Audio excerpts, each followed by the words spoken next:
Hello, everyone, and welcome to the Toronto General and Western Hospital Foundation COVID-19 virtual Q&A. We hope you are staying safe and well and taking care of each other during the pandemic. I'm Christian Cote, host of the UHM podcast Behind the Breakthrough, and we're really glad you could join us today. We're grateful to you, our family of supporters, who've been so generous throughout this challenging time. And a big thank you to you on behalf of the foundation and all of UHM.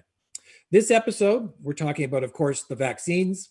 And as the holidays approach, we also want to delve a bit into some mental health strategies. We thought that might be useful as we go into the holiday period. As well, we'll be taking your questions via Slido. So as the conversation today unfolds, if a question comes to mind, please write in and our experts will be happy to respond. Joining us today, we have a trusted regular, Dr. Alon Vaisman. He's the UHN infection control physician. Welcome, Dr. Vaisman. Thank you for having me. And Dr. Susan Abbey, UHN Psychiatrist-in-Chief. Welcome, Dr. Abbey. Hi. All right, let's get right to it. Let's start with you, Dr. Vaisman. And before we get into vaccines, let's talk a little bit about the second wave in Ontario and the unprecedented weekly numbers of cases. What are we doing differently in this province, or what are we not doing compared to the first wave that would explain this huge growth?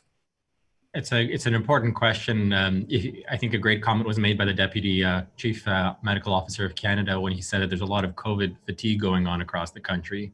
If you compare the lockdown now compared to before in March and April, you can very clearly see the behavior of people is very different now. I think over the course of many, many months, people are unfortunately they're very stressed. It's a very anxious time. People are not adhering as well to the practices that were recommended back in March and April regarding gatherings and functions. And so these unfortunately have led to subsequent transmission events. And the recent lockdown that was reinstituted a few weeks ago, hopefully we're going to see some decrease in the case as a result of those measures, but hopefully that happens fairly soon, especially going into the holiday period where we expect likely there's going to be more and more of these gatherings that are likely to lead more to transmission. Yeah, and staying with sort of the comparative look at wave 2 and wave 1, Dr. Abbey, Dr. Vaisman mentions COVID fatigue. What's your sense of the difference this time around from wave 1? It's interesting. I think it's different for different people. I mean, just in my own self, I know I feel much less anxious than I did. Like, you know, and I remember just being terrified almost of touching doorknobs in the hospital and like watching every nanosecond and taking off all my too much information, but taking off all my clothes like the minute I walked in the door and immediately doing my phone and all of that. And it's crazy because really we're at more risk now than we were then, and so we have to, I think, get a little bit of that fear back. And for myself, I just find it helpful to try to just kind of bring myself back to, like, you know, I need to look after myself today. The news of the vaccine is fabulous. But as I heard our friend, I think Anthony Fauci, say on TV the other night, you don't want to be one of the last people to die of this disease when a vaccine's coming. So kind of trying to get a little bit more motivated again. Okay, so 9 months in, with the relentlessness of what we've all been going through in terms of staying safe, how have you been counseling people to cope? Well, I think it's really hard, and everybody has their own ways. And I think it's about really finding out, what do I need for myself? I encourage people to put their listening ears on, and also they're kind of questioning mind and asking their friends what they're doing to help. It was interesting. We had a medical leadership meeting, and one of the docs was saying that they realized that they were really missing their walk to work. And they then mentioned this to a friend just on a Zoom chat. And the friend said, well, you know, I was too. And so what I've done is now I get up every morning, I save the same amount of time. And instead of walking to work, I walk that amount of time outside of the house. And then I come to my office and do my work, you know. So like in some ways a small thing, and something he's a really bright guy, he would have thought of. But again, I think we're all really tired. Mm-hmm. And sometimes other people have good suggestions for us. But, you know, and I think going back to fundamental principles around, how do I take care of myself? Am I getting enough sleep? You know, am I trying to eat well? Am I having some pleasure in every day? And I want to drill down a bit further here in terms of a particular sector that special concern has perhaps arisen with some recent studies indicating a rising number of high school and college students experiencing anxiety and depression. And with the pandemic, this is only worsening that trend. What do you say to those students and say their parents? Well, I think it's real. So I have some of those in my own house, right? I think it's incredibly difficult.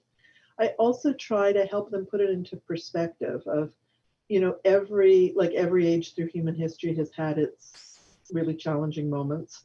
Likely this is going to be the most challenging one of your life. We're otherwise very blessed in Canada. There's so many things we can't do. What can we focus on that we can do? It was funny around Christmas, we had this discussion around the dinner table on Sunday night, and one of them started thinking, well, we could have food that we like. So then she wanted to make a list of all of the different things, over the years that people have bought and made and stuff. And then my thought was, oh my gosh, that's going to mean I'm going to have to go into 5 supermarkets. I got to talk to Alon about whether that's safe, because I don't want the risk of 5 supermarkets, right? So it's kind of balancing off what might, what might work, what might not. So I think being honest with the kids, not sugarcoating it. This is super challenging. They also have huge advantages over other generations in being able to have the social media and using that to connect appropriately. And I think, if things are really bad, reaching out for help. One of the, very positive side effects of the pandemic is, everybody's been pouring money into mental health. And so, and we can find a way to get those resources out to people, but they're, federal and provincial resources, helplines, distress lines, all of those things that people can work with.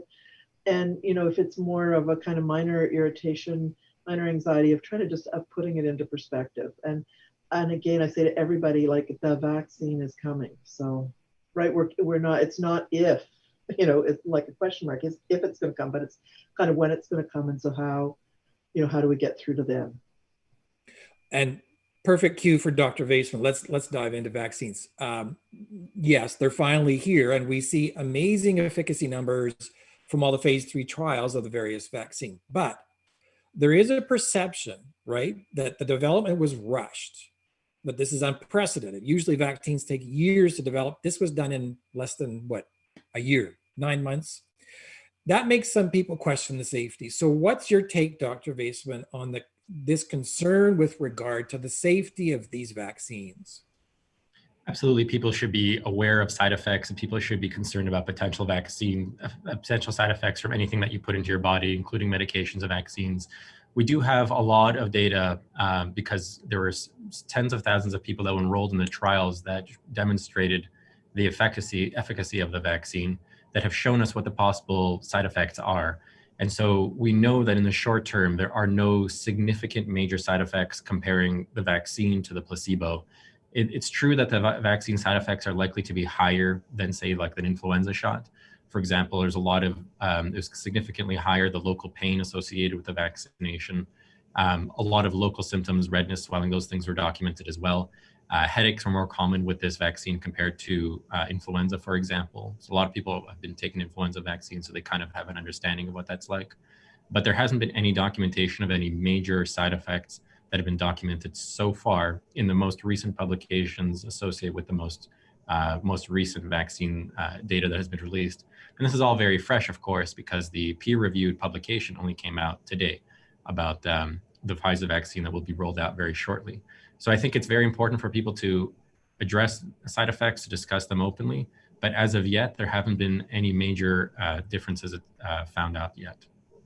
Okay, so my understanding also is the target vaccination rate in this province and across the country needs to be 70% of the population, and that administering vaccines will take perhaps months, maybe up to a year.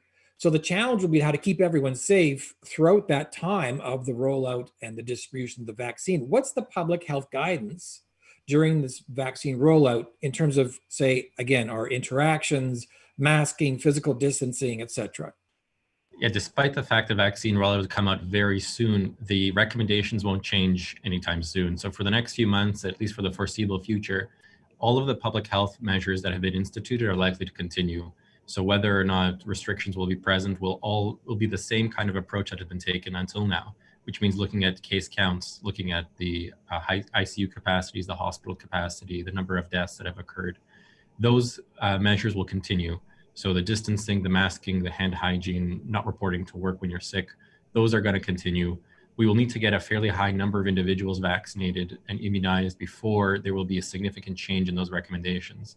There are going to be certain sectors of the population, of course, that will be vaccinated first, and certain areas of the population which will be safer to interact with sooner.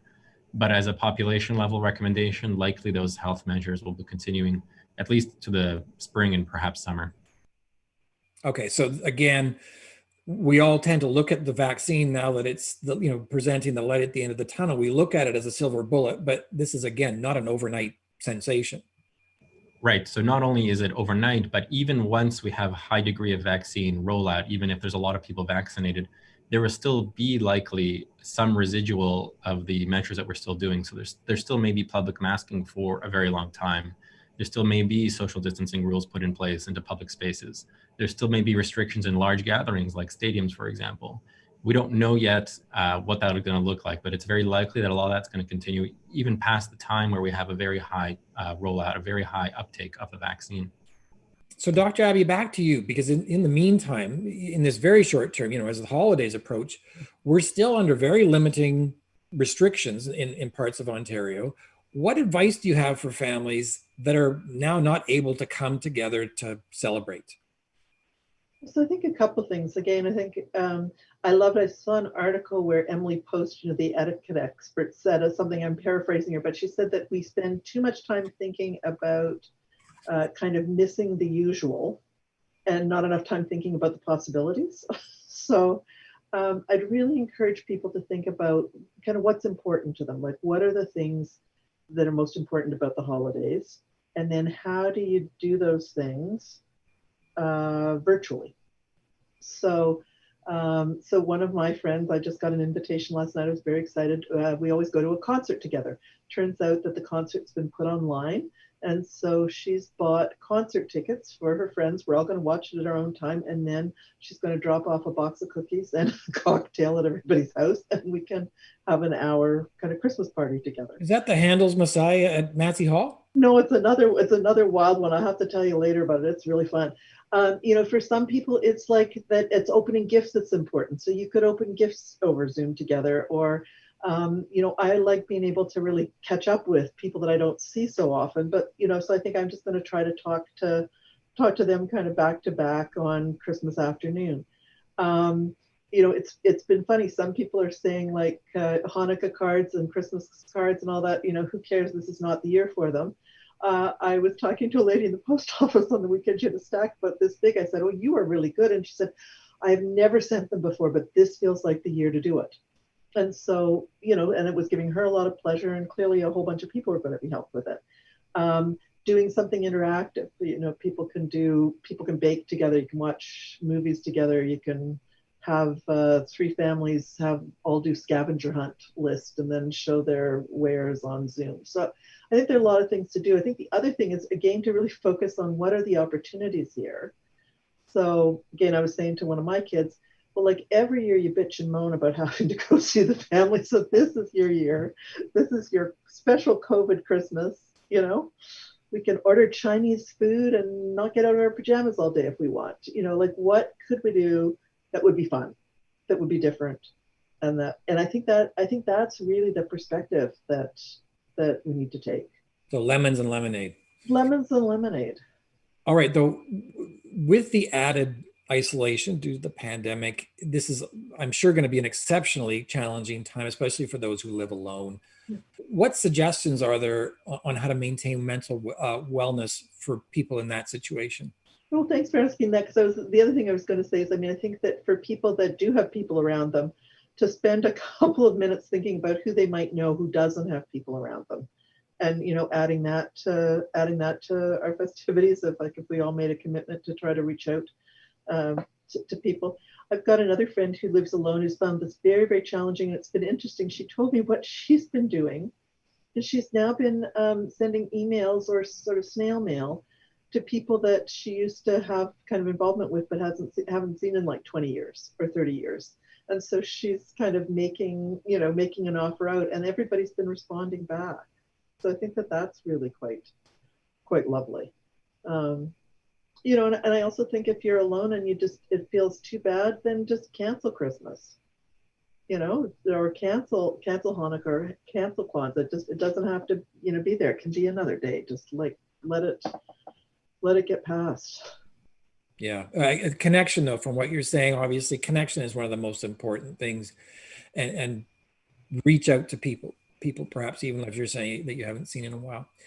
So Dr. Vaisman, back to you. We keep hearing about this challenge, the logistical challenge of rolling out the vaccine to millions of Canadians. Help us understand the challenges here, because I think for a lot of it's like, what's the challenge? Just go get a shot. Yeah. So even doing a census, for example, is a challenge, which means figuring out what the denominator is, how many people that need to be vaccinated in Canada. So just identifying the people first is a challenge. Secondly is actually going out and delivering it to them. There's parts of Ontario, for example, that may be a little bit more accessible, the urban areas, but there's other parts of the province that are more remote, that delivering a vaccine to those parts will be even more challenging. They added the two levels of challenge that are added by this vaccine, even additionally to, say, a flu vaccine that we get annually, is that you need to have 2 doses of this new one, the Pfizer vaccine, split 21 days apart. And secondly, they need to be stored in a very cold storage, and it can be transported outside of that, but only for a short period of time. So you need a -80 fridge to store these vaccines for long periods of time. So even in Toronto, say, for example, getting the vaccine out to the long-term care facilities, you need to have the ability to track the patients and be able to give them the second dose and be able to deliver the vaccine to those individuals in a short period of time. Such a rollout has never been done in the history of Canada or many places in the world, in fact. This would be probably the biggest challenge for public health, our public health agency in Ontario, that has ever faced. It has to be done relatively quickly, but relatively safely. So physically getting the vaccine and keeping track of everyone, getting that second dose, those are all parts of that challenge, the logistics challenge. Yeah. And there's a big dilemma, I understand, with regard to vaccine safety and effectiveness for children and pregnant moms, because neither were, of course, ethically allowed to be part of the safety trials, or the phase trials. What are you hearing about whether they should take the vaccine? So based on the publication that came out today, that's true that individuals under 16 years old and pregnant women were not included in the study, but they are planning to do subsequent studies on those individuals. So we will hopefully have the answer about safety in those groups. The Health Canada approval only came a day ago, so that document will also need to be reviewed, and we need to also go through which individuals can and safely receive or not receive the vaccine. I think it's important for the public to understand that there's a distinction here between safety and efficacy. The question of whether it's safe to receive the vaccine and whether the vaccine will it work when you receive it. And those two are very distinct. And for each group that we're talking about, pregnant women, young children, or elderly individuals, or people who have immunosuppression, the answer to each of those questions may be very different. So for those two groups that you mentioned, we still don't have a clear answer as of right now. So just to be clear, they should be like, do we put those groups on hold for now until we know better or know more, or do the follow-up trials? So this will be based on the Health Canada indications, whether Health Canada will allow those individuals to be given the vaccine at this time. So the approval will have to come from them. So at this time, given the early stages of the vaccine, the target will be only the healthcare workers at this time and elderly individuals living in long-term care facilities, based on the experience so far. And Dr. Abbey, back to you for a second, because there's another vulnerable group we're hearing about, and that's patients who recover from COVID-19.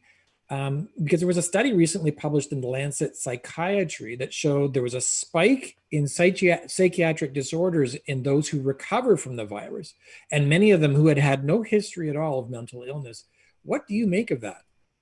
So it's a very well-known phenomenon that post-infectious illness, either viral infections or bacterial infections, people do have increased mental health consequences. So more commonly become depressed, more commonly become anxious, There's very interesting neuroscience about how those bugs may change neurotransmitter functioning in the brain. So I think that we know. I think what's been even more of a problem with for people who are getting better from COVID and recovering and trying to get their lives back is that there really are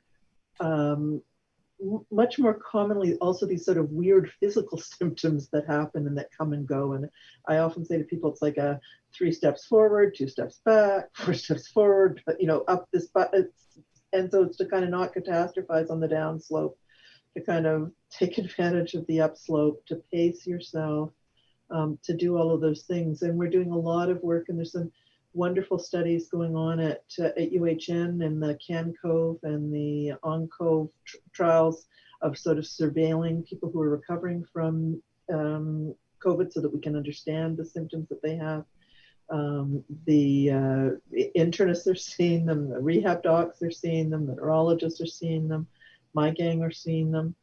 But I feel for people because it's a very challenging, it's a very challenging situation. Yeah. Dr. Vaisman, back to you about vaccination and rollout. I read a lot where a crucial factor in vaccinating people is the desire, creating the desire to vaccinate and wanting to be vaccinated. Because I'll tell you, people I talk to, I can't tell you how many times I've heard from people, yeah, I'll get vaccinated, but I don't want to be in that first group. How do we build this need or trust in people to get vaccinated? It's a very good question. I think there's going to be certain groups of the population who will not be inclined to vaccinate early on. Some of those will be people who simply have a pre-existing bias against vaccination. And there's some people who have, justifiably so, some degree of hesitancy and trust for the medical system. I think for the latter group, you're going to have to think about how you're going to message things, particularly to those individuals who are marginalized and perhaps had a very tough experience with COVID compared to other people.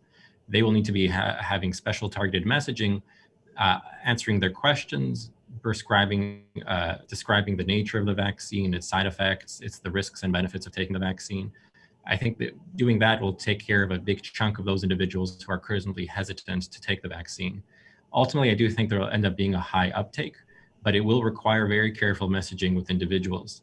Another important group is Indigenous individuals who live in remote communities. They will need to have a special program in order to, first of all, deliver the vaccine to their communities, but also special messaging and understanding of the risks and benefits of taking the vaccine so that they understand, why it's important. Dr. Abbey, back to you. It's been 6 months since we last spoke to you, and I'm curious, has there been a change in the demands on your expertise over as the pandemic and as the COVID weekly case count and has unfolded? I'm just wondering, the way you help people and counsel them, has that changed at all over these last several months? But I think it's been like a whoa. I always saw people in person primarily, did a little bit of telehealth for people at far distances. My entire day is now spent on my phone and it's quite interesting. People are writing a lot about the neurobiology of this as well, but it's really exhausting, for physicians to just be talking all the time, in this way. I think that, at a hospital level, I think the hospital staff have worked so hard, right? And I think sort of people are kind of running into a wall now. We also have, we've been lucky, I think, I don't know, Alon may want to say something about this. We've been lucky in the second wave so far that we haven't seen as high numbers in our ICUs, but the number of our own staff getting sick with this are higher. And so all of the wards are really stretched in terms of being able to care for people. We're working really hard to try to keep all of the surgeries and the procedures and radiology, all of those things running. So it's challenging. Well, on that point, I'm wondering, in terms of helping people cope, do you think we've done enough in the health professions to help people understand how long we're going to be living with the virus? Like, would that help people cope better? It's so interesting because I think really until just quite recently with the vaccine, I think nobody knew. Right? And so I think that in many ways, just for us as human beings, is the hardest thing to cope with. Like uncertainty is not easy, right?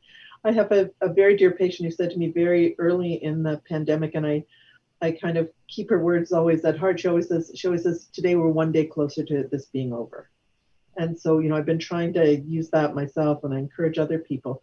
But until now, like, we really didn't have a time frame. And so, I really encourage people in some ways, yes, we've got a long stretch ahead of us, also complicated by the fact that we can't go out in the sun and, sit in the park, 6 or 12 feet away from people. It's going to be hard with the winter and the darkness and all of those added factors in. But I think we also have an end in sight. And hopefully, we've done 9 months. I'm really hoping, I don't know what Alon thinks, but, I think probably, there are going to be certain, public health practices that will continue, but like, I hope another 9 months in, we're going to be in a very, very different position than we are right now. Your viewers can't see, but I can see Alon's head is nodding. We are going to be, aren't we? I'm holding on to that. It's funny. I always have the mental image in my head of, I remember as a kid watching an old movie, and it had like a guy in jail, and he had a calendar, and he was like Xing off the days. And sort of in my own mind, I started seeing myself Xing off the days. I was telling that to somebody, and they said, well, actually their partner had been in jail, and they said that wasn't a good strategy. But for me, which again speaks to that we all have to find our own, our own way of doing this. Yeah. Well, one final question to Dr. Vaisman, because I want to get to our Slido questions, because there's a lot coming in.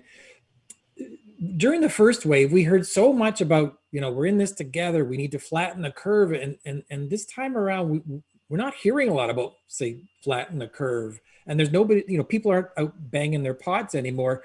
What's happened to that messaging, do you think? That's a great question. The philosophy of keeping cases low has not changed over the last 9 months. That the concepts are the same, which is good contact tracing, good testing, rapid turnaround for testing, all those things. People are working very hard on the public health side to make all that happen. A good example is the rapid testing that's been introduced and been bought by the federal government and now being used across the provinces. There's still a lot of hard work going into flattening the curve. It's just that I think the messaging might be changed into something else. I think there's only so much people can take with a certain message, a certain hashtag that is kind of repeated to them. So perhaps the public health agencies in Ontario and the federal government are trying to use other strategies to try to communicate things to them, trying to be very focused about their communications. For example, when Halloween rolled around, or Thanksgiving, or now Christmas, trying to be very focused and targeted about the messaging, about the strategies, rather than using generalities. Also now the conversation has now shifted over to vaccination. And although that's of course very positive, there of course needs to be the continuous focus on the flattening the curve aspects. Exactly. And still masking, still physically distancing, washing your hands, etc. All right, enough of me. I want to get to our audience questions. We've got a ton of them that have been coming in on Slido. Let's start. First question, given what we know today of the 2-dose immunization vaccines, what degree of protection after the first dose, when the second dose, and how long after both to reach maximum protection, assuming 90-95%? 2 weeks or more? I'm guessing, Dr. Vaisman, you have some insights on that? Yeah, if you look at the separation between the curves in the paper that was just released today between the non-vaccinated and vaccinated groups in the studies, the separation occurs at probably around the 7 to 10 day mark, which means that it takes around that time after the dose of a vaccine for you to actually start to see an effect. And that's kind of consistent with what we know about antibody responses. As for what's the efficacy of one dose, we don't actually know the answer to that. Although there was a gap between the first and second of 21 days, there wasn't anyone in the study who only had one dose. The two arms of the study was either 2 doses of the vaccine or not, or a placebo, which is none. So, the rough estimates so far that was given in that 21-day period was that the efficacy is around 80% or so, and that it raises up to approximately 90 to 95% with the second dose. But that's misleading because it doesn't actually tell us about the long-term efficacy of using the one dose. Hence why still the recommendation is for everyone to receive 2 doses of the vaccine. And keep all of those, public health safety measures in place and practicing them in the meantime. Absolutely. All right, next question from Rod. When the vaccine is received, will TGH or UHN contact their patients with an appointment, or will patients have to try to register for an appointment? Do you have a sense of that yet, or is it a bit early? Right, it's still a bit early. The precise strategy that UHN or other hospitals or the province is going to use for vaccine delivery is not clear yet. Whether it's going to be a centralized approach with certain centers delivering the vaccine, or whether it'll be decentralized with various places across the province delivering the vaccine. So that's still not clear, but as soon as we have that information, we will, of course, various aspects of the UHN care system will deliver that information to the public. So that could be the system, or it could be more centralized, similar to what we're doing with COVID assessment centers, for example. It may be on that kind of model where people will go to an assessment center type location and make appointments and go through there. But the official word has not come out yet. Yes, and I think from what we're hearing in the public affairs side at UHN, we are a site that is going to be administering the vaccine in the next few days, early next week. But again, really not a lot of information, and that is all going to be funneled through the Ministry of Health. So that's the best place to be looking right now in these early days. All right, next, Dr. Abbey. Once the vaccine is administered widely and things start going back to quote unquote normal, I imagine it will be an adjustment period for all of us as we fall back into the swing of normal life. Any tips on how we can slowly ease ourselves back into our busy lives?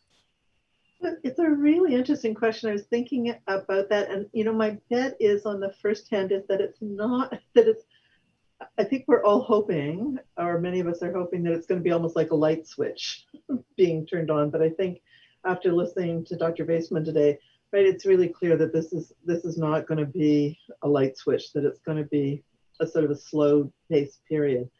I think the other thing that's really interesting to me is I hear lots of people talking about that maybe they're lessons from COVID about how people want to live their lives when this is over. And, that in fact, people may make some changes to how busy our lives will be. And I think the other thing that's sort of quite fascinating is I think that there's likely to be a very huge societal change again around the use of things like Zoom and the technologies. In academic medicine, one of the things that I think we most enjoy doing is going off to conferences, because they give us the chance to sort of see our colleagues, hear really interesting things, but the other part of it is, they take time and money. It's been really fascinating this fall. I've gone to a couple of conferences, and it really makes me wonder now, like, am I going to do that kind of thing a lot in the future, or am I really going to, try to choose to do it online so that I don't have to interrupt my life as much? So I think we're living in a time of lots of different possibilities. Yeah, well, I was going to add to that from what you hinted at it earlier, with the phone. I mean, patients now have so much more choice, and I think it's here to stay. We could interact with your expertise via Zoom, on the phone, or in person. But again, it will be always now, hopefully, patient choice, and it's whatever suits them best. If they don't want to come into town, can I make an appointment with Dr. Abbey over the phone?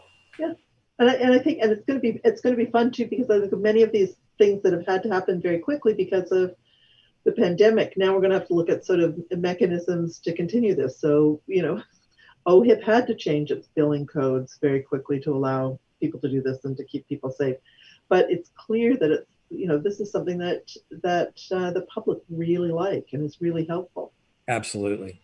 All right, next question also for Dr. Abbey. I'm an individual who tends to need positive reassurance, both in words and expressions of doing a job well. This kind of feedback is sometimes not so accessible during the pandemic and working remotely. Do you have any strategies to help address this? So I think it's around trying to figure out how to get this in some other way. So some people have heard about the practice of a gratitude journal, where at the end of the day, you think about sort of 3 things you're grateful for. In a similar way, you might have like a positive reassurance journal or a positive regard journal of like, what went well today, and write it down. And then, you get 10, 15 days of stuff written down, and that's really helpful. And then if it's a bad day, you can go back and look at it, and that can be helpful. I know people who write themselves letters, or who write themselves postcards, or give them to somebody and get them to mail them to them intermittently, so that can be a strategy to be helpful. And I think it's really helpful. Often you will know somebody else like that in your life, and you can kind of be COVID buddies and agree to kind of do that for each other. And maybe for some people it's to have a regular check-in time, or for some people it's more to have something impromptu, but maybe it's by text, or maybe it's by phone or by Zoom. But it's very hard. I think a lot of us feel like we're just living in these like little enclosed bubbles, that we don't get the same feedback that we normally would. Although from what you're saying, one of the byproducts perhaps of the pandemic in a positive way is, are we being kinder to each other and to ourselves? I mean, I certainly hope so. Like, I always come back to kindness. We so need kindness right now. Everybody's kind of on their last nerve, right? And I mean, I think probably everybody who's watching this, is taking part in this, recognizes like how irritable people are being now and everything. We just have to try to be kind and supportive, and recognize everybody is doing the best they can. Exactly. The other thing I think is checking out some of the online apps, Calm, Headspace. There's a one called 10% Happier. They have a lot of COVID related things, and again, you can Google positive reassurance, and there'll be YouTubes, and there'll be meditations that you can listen to, and that can be really helpful. That's great. A question from Michael Muzzo. Hello, and thank you for hosting this event. My question is in regards to seniors over 65 years. Will there be priority to have this age group vaccinated before the general public, and when could we expect that to happen? Dr. Vaisman? Yeah, if you look at the national immunization body called NACI from the federal government about their strategy towards vaccination across the country, they certainly highlight elderly people as one of the top priorities for vaccination. The patients or the individuals who are living in long-term care facilities and frontline staff are at the top, and elderly individuals and people who are more vulnerable are also closer to the top of that list as well. We don't know exactly when that will be. We don't know when the vaccinations for the general public will begin. We only know how many doses of the vaccine that UHN and Ottawa Hospital are going to receive very shortly, but past that, we don't know when the next round of vaccination is going to be, or the doses. So we suspect it'll either be later in December or early January, but of course, a lot of groups that will want to be targeted first. There's several thousand individuals living in long-term care or congregate settings in Ontario who will likely be among the first to receive the vaccine. Beyond that, it will likely be the case that elderly individuals are going to be one of the first to be vaccinated after that. Right. All right. Have the vaccines been tested on organ transplant patients? Specifically, what are the considerations for organ transplant patients to choose a suitable vaccine? And that's a good question. I've been wondering myself, do you have choice of vaccine? But to this question, in terms of organ transplant patients specifically.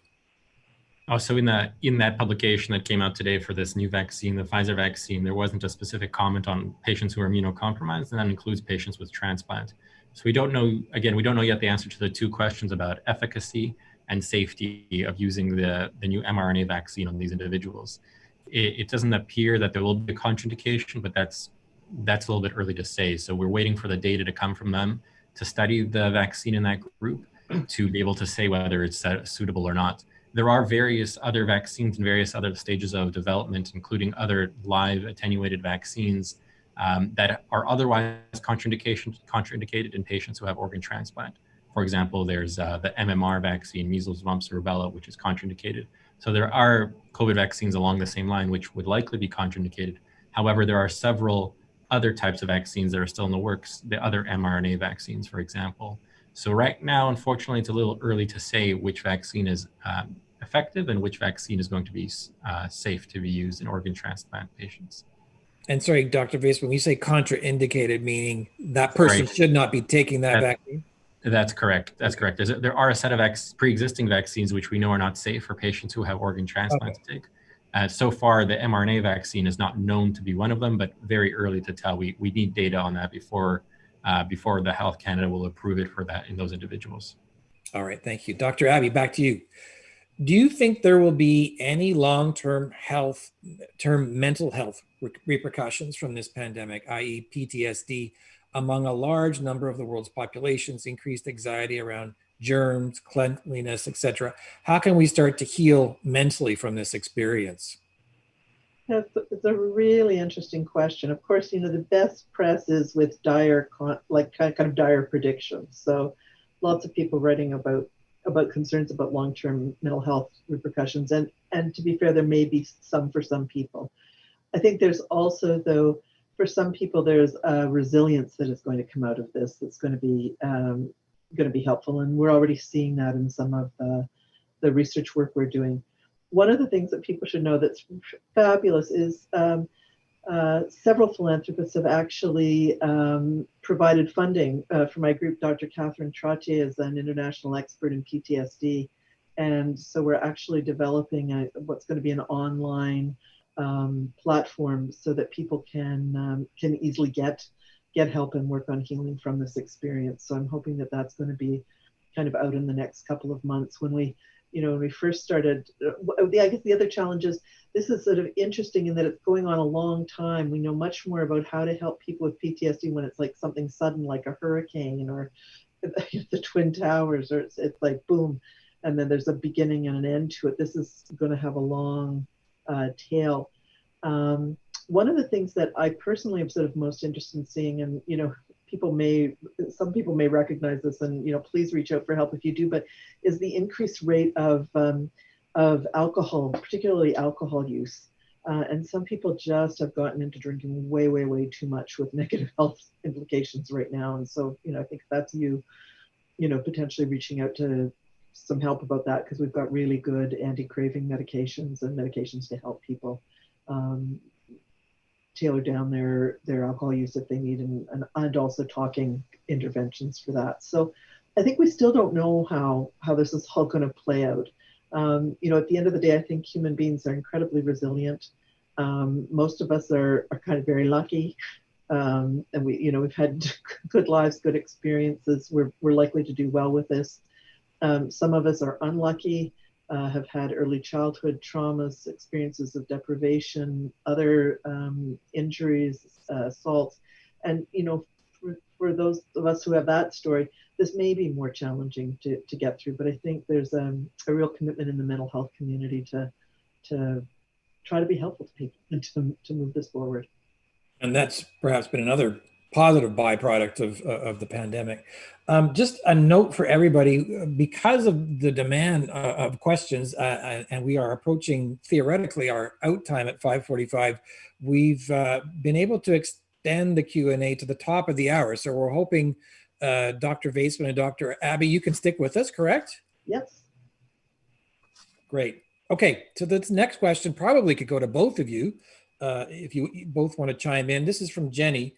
My partner is afraid of catching COVID, as an extremely anxious, rarely leaves the house. How can I help them? What are some strategies for feeling more comfortable out in public? Maybe we'll start with you, Dr. Abbey, and maybe Dr. Vaisman, just in terms of, how to protect yourself. But Dr. Abbey?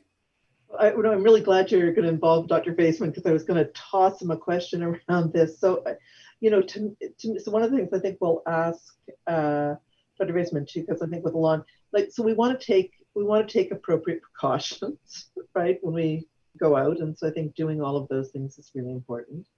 I think trying to go initially going out at times that are less busy. And I think, and maybe Alon can help kind of quantify this better, but I think what's so challenging is right now, I think for many, many people, the feeling that I'm okay, but all of you are infected, right? And the reality is that all of you aren't infected. So that probably in going out, there is some risk, but it's a small risk, and helping to put that and remind them of that. And then I think also of feeling like, how am I, and Alon may disagree with me, but about how am I going to partial out my risk? So, where do I feel like risk is worth taking, right? And again, you could line all 800 of us up, and there'll be people who'll take a risk at every opportunity, and there'll be people who never take a risk, and trying to, kind of be respectful of where people are. But I think the sort of the middle group of us are, how do I modulate those risks? So, and if I want to do something, what is the safest way in which I can do it? Dr. Vaisman? I think those are great points made by Dr. Abbey, and that's a right. It's very important to recognize that, of course, there's a risk of transmission when you leave the house, but there's also an important risk of suffering from the mental health point of view, and that if it's very important you do such and such activity, even very simple things like going out for a walk, of course, there's a very small risk associated with that, but you have to be able to balance that with your own mental health, being able to understand that it's very important for you to do it. So as Dr. Abbey mentioned, there are strategies that you can use to reduce your risk. And recognizing that the most people that you meet on the street don't in fact have COVID. But aside from that, what you can do is go to areas that are very sparsely populated, that not busy, like in a park or a sidewalk, areas where you can go that you can space out from other people as well. If you need to go to a store to go to a grocery store, for example, going in times where there's fewer people, like in the extremes of the day, or going in times that are designated. Sometimes some stores have areas designated or times designated for seniors, so that there's fewer people there. There's less, aggressive behavior with shopping in those times as well. Also deciding what part of the city has fewer cases, and also what part of the city has fewer people congregating. And thinking about what kind of activity you want to do as well. You want to try to avoid the high risk activities. Things where you can space between people and indoor activities would be the most safe. So for the most part, you can do a lot of these things safely. I mean, we all have to do that for our own mental health. We all have to get groceries, for example. We all have to do something like that. So masking, keeping distance, washing hands will go a long way to protecting you as well. Very good. Question from Joyce. I presume that each of the vaccines will have different ingredients. Will those giving the vaccine be aware of the contents? This to avoid contraindication, there's that word again, with prescribed medication, or those allergic to egg whites, inhibiting them from having the flu vaccine, or like my severe issue with Salford. Dr. Vaisman? Yeah, I mean, absolutely. This information is publicly available, so you can take a look and see what's inside, what are the ingredients of the vaccine. As for the egg allergy, there's no reason to believe currently that having an egg allergy or egg white allergy is a contraindication, or it's a rule for you not to use the current vaccine, which is being rolled out in Canada. And furthermore, there aren't any medical conditions, aside from what we've already discussed, that have been highlighted as a reason not to get vaccinated. One additional item that was identified in the UK when the very first wave of vaccination has occurred there is the public health authorities there recommended individuals who have a history of very severe allergic reactions not receive the vaccine. We don't know the details of that or the number of individuals and what exactly the details happen there. That's something that will continue to be monitored through the phase 4 monitoring, which is once the vaccine is out on market, the drug company will keep an eye on it.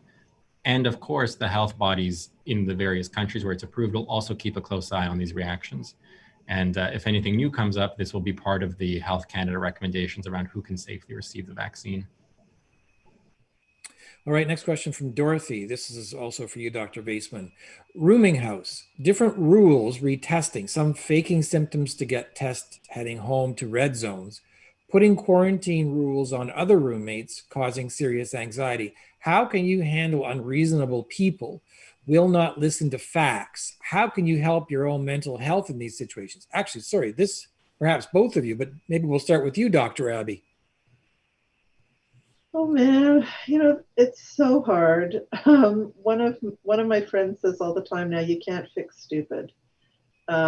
So I think about, which is in some ways maybe unkind sounding, but I think it's hopeless trying to get into debates with people, trying to do facts. Like, if people really have their own issues, that's not helpful. So then it's really, what can I do for myself? So I can try to create a little bit of a bubble around myself. I can use things that make me feel better, like listening to music or watching TV or reading a book. Sometimes with some of these folks, I try to think about how hard it must be to be so difficult, right? Like what it must be to live in their minds and their bodies with all this kind of craziness. And try to have some sort of some empathy for them. One of my favorite meditation teachers think that they were somebody's baby, So before they were this difficult person who's, and I think also recognizing they're probably not being difficult with the intent of driving you to distraction, but it's coming out of their own anxiety or their own life experience and trying to just do what you can to take care of you. Exactly. Dr. Vaisman, anything to add perhaps in terms of them being able to, again, protect themselves? Yeah, just the same things we've discussed earlier. And I think that was a great point made by Dr. Abbey, is to think about why they're behaving this way. And often it's rooted in just simply fear. People are afraid. And so understanding that goes a long way to helping out those individuals. Next question from John. What other vaccines show promise in the near term, early 2021? Dr. Vaisman? So there's a few other vaccines which are in the later phases of development, including the Moderna vaccine and the AstraZeneca vaccine, both of which have shown efficacy that is similar, just almost as good as the Pfizer vaccine in the 90 to 95% range. A fourth vaccine, which was the Sinopharm vaccine, which developed in collaboration between a Chinese and Canadian firm, has recently been approved by the UAE. And that one has shown efficacy around 85 to 90%. So there are numerous vaccines that have been that are close to coming to market, and the federal government in Canada has purchased a large number of these vaccines. So it's likely that there's going to be a strategy to vaccinate using more than one vaccine, and especially for the vaccines that don't require the 2-dose, if those become prove that they are efficacious, or those that don't require the -80 freezer, for example, those vaccines might be integrated more swiftly into the plan, along with the current Pfizer vaccine. It's still unclear how they're all going to work together. Sure, it's very fluid for sure. But I think from today, what I'm picking up is some good questions to ask my healthcare provider when I am asking about the vaccine, in terms of, is it 2 shots? Is it 1 shot? Is it something that, what's its value in those first few days or weeks? Like how long until it's actually, up to the 95% mark? That's useful to know as a patient for sure. All right, next question. Do these vaccines contain any mercury or aluminum for preservation? CDC has admitted to using these elements in vaccine development.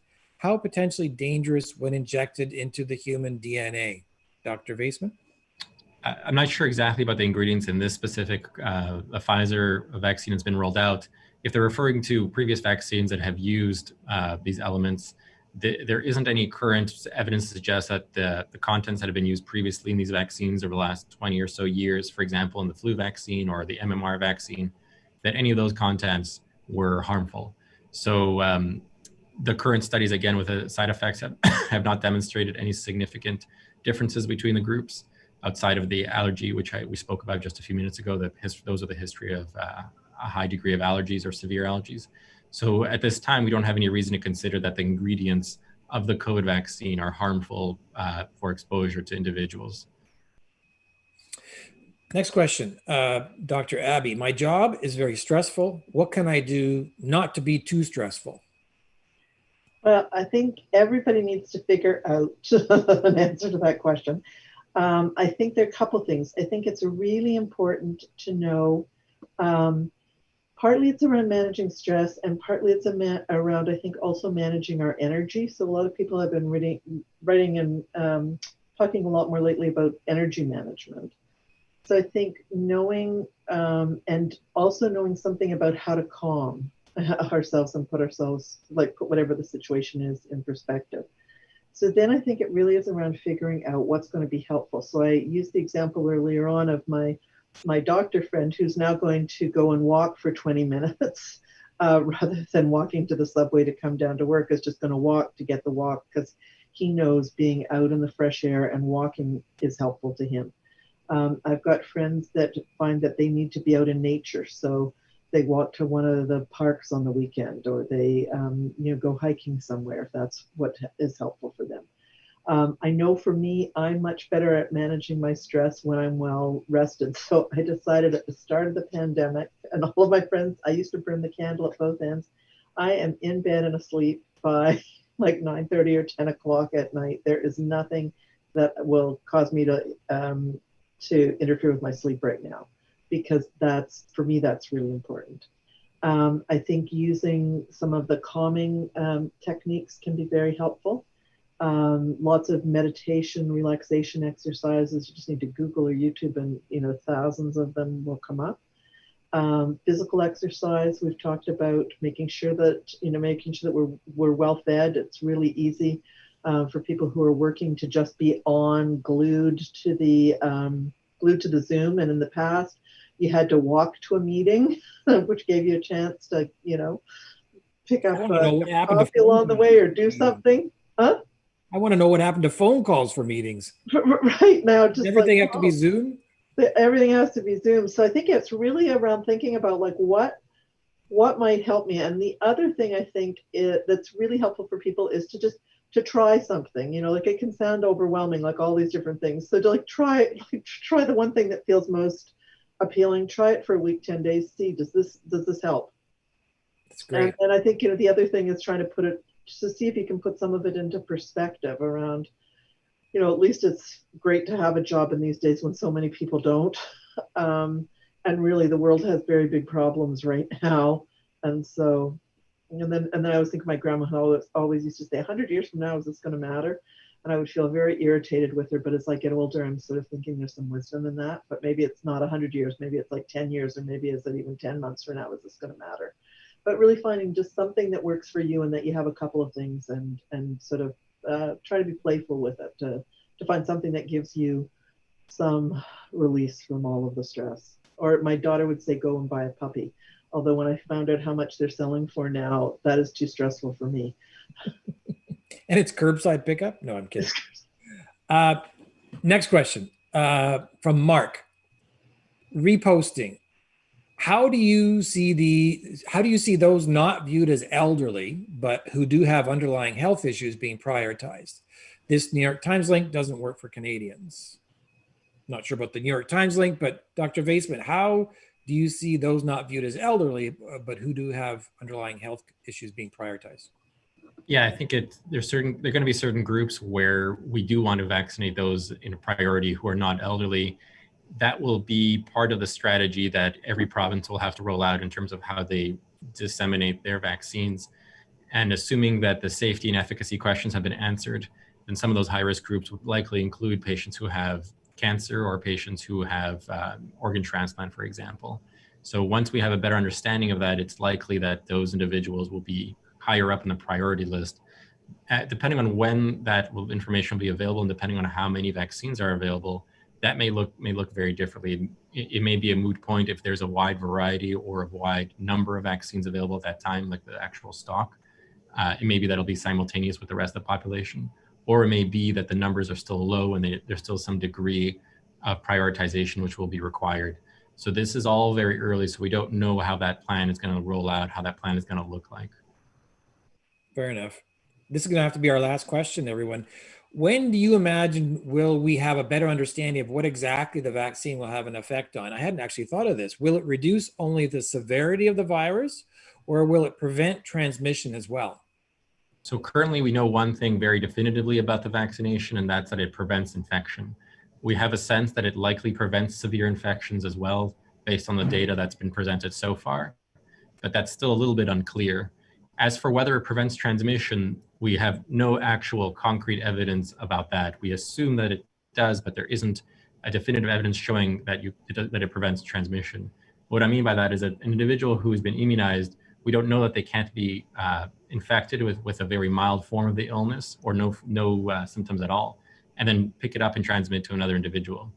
So knowing that patients are immune, we assume that's not the case, but we don't even know that for a hard fact.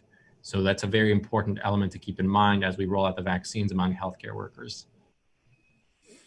All right, we have, I'm sorry, come to the end of our time today. To all of you out there, thank you for joining us. And to our guests, we can't thank you enough. Dr. Susan Abbey, UHN Psychiatrist-in-Chief, and Dr. Alon Vaisman, UHN infection control physician. Thanks so much to both of you. Thank you. Thank you. As always, this live stream will be available on the Foundation YouTube page. This is our final live stream of 2020, but don't worry, we're going to be back in 2021, and we should have be sharing details with you early in the new year. In the meantime, for those of you interested in donating, supplies or support items for our frontline workers are still needed. You can email COVID support, that's all one word, COVID support @uhn.ca, and someone at the foundation will be happy to speak with you. And finally, donor support. It is critical to financing and underwriting the costs of our world-class research at UHN that produces groundbreaking research that always translates back to our patients. So if you're able to give, we ask you to consider making a donation. Visit www.tgwhf, that's tgwhf.ca/help now. Thanks for tuning in, everyone. Keep practicing physical distancing, wash your hands often, and the mask goes over the nose. Stay safe.